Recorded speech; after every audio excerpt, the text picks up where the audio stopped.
ازيكم يا حبايبي؟ النهارده ان شاء الله هنعمل خبز السندوتشات بتاع الفول وبتاع الطعميه بتاع اكبر المطاعم.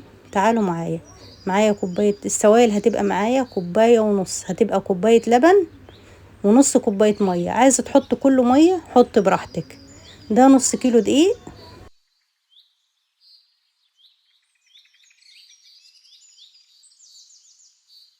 وهنزل عليه بمعلقه سكر، وهنزل عليه بربع معلقه ملح، ومعلقه كبيره خميره، وهقلب الدقيق كده مع الخميرة والملح ومعلقة السكر.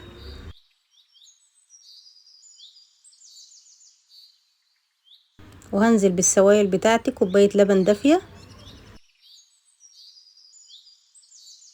وبعد كده هنزل بنص كوباية مية دافية برضو، وقلتلك كله ممكن يبقى مية. وهسيبها كده نص ساعة. وبعد النص ساعة هتقطعي الحجم اللي انت عايزاه في العيش، يعني ممكن النص كيلو ده يعمل لك 28 رغيف مثلا. انا عملت حوالي 20 رغيف. هترش دقيق وهتقطعيه كده صغير حسب الحجم اللي انت عايزاه حسب الرغيف، وهترصيهم كده على الدقيق.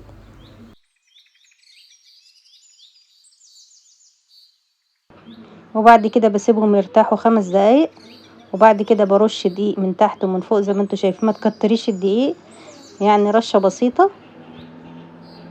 وبعد كده بتفردي الرغيف.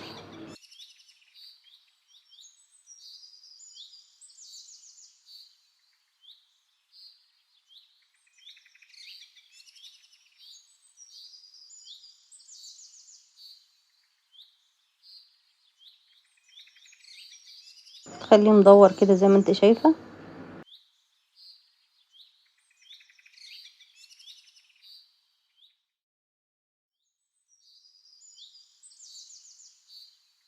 على فكرة سهل جدا وممتع يعني، وطعمه فظيع وريحته فظيعة. طعمه حلو قوي واوفر من اللي احنا بنشتريه من بره. خلاص كده انا فردت الرغيف كده. بس هفرد قماشة وهرص عليها العيش. ده لازم قماشة عشان لما تيجي تشيليه بعد كده تعرفي تشيليه بسهولة. بعد كده هسيبه يعني لحد ما يعلى شوية، نسيبيه نص ساعة، سيبيه ساعة حسب حرارة المطبخ.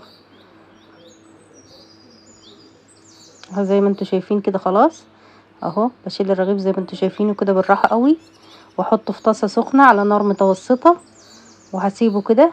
هتقلبي يعني كل دقيقتين هتقلبي، يشمع من تحت روح قلبه، تشمع من تحت روح قلبه، يعني حوالي مرتين 3 تقلبي في الرغيف كده هتلاقيه اتنفخ لوحده. وبطعمه بصي فظيع وموفر وكتير، يعني نص كيلو طالع كتير ما شاء الله. وبالهنا والشفا.